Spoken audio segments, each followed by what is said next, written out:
Hi అండి, welcome to చిట్టి అభిరుచులు. అందరూ ఎలా ఉన్నారు?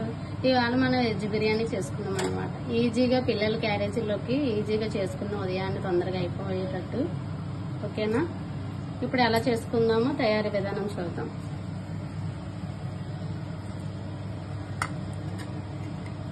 ఫస్ట్ కుక్కర్ పెట్టుకోవాలి. అందులో త్రీ స్పూన్లు ఆయిల్ వేసుకోవాలన్నమాట. మసాలా దినుసులు వేసుకున్నాం. కొంచెం జీడిపప్పు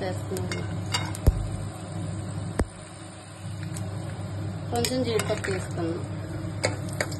ఇంకా ఇప్పుడు మనం ముందుగానే కోసి పెట్టుకుని ఉల్లిపాయలు వేసుకోవాలి.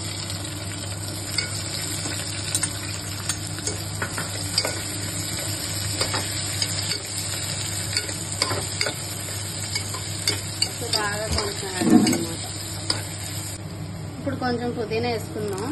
నేను ఆల్రెడీ ఇందులో 2 స్పూన్లు నెయ్యి వేసాను, మీరు కూడా వేసుకోండి. చెప్పడం మర్చిపోయాను.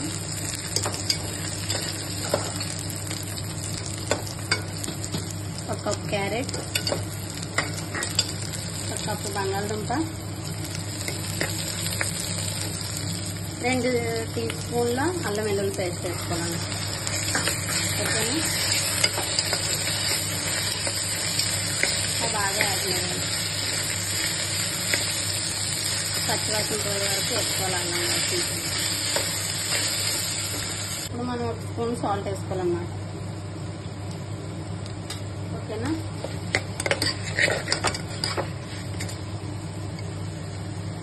సరిపోతే ఒకవేళ చూసి వేసుకున్నాం. 1 కప్పు మిల్లిమెక్కలు వేసుకున్నాం.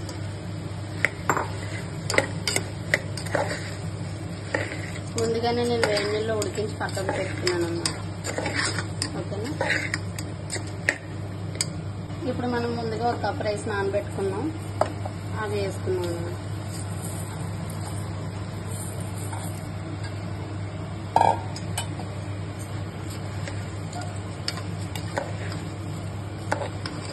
ఈ బియ్యాన్ని మనం 5 మినిట్స్ వేగించుకున్నాం అనమాట.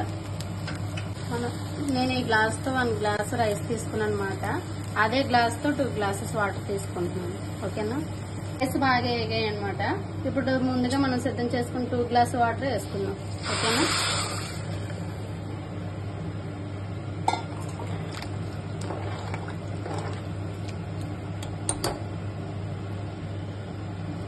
ఇందులో సాల్ట్ సరిపోలేదు, ఇంకొంచెం సాల్ట్ వేసుకుందాం.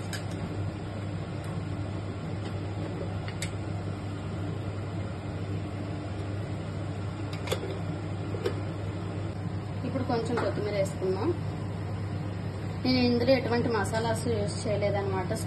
పిల్లలకి కనుక ఎటువంటి మసాలా యూజ్ చేయలేదు. ఇప్పుడు మనం కుక్కర్ మూత పెట్టేసుకుందాం. 2 విజిల్స్ పెట్టుకుంటే సరిపోద్ది అనమాట. ఓకేనా?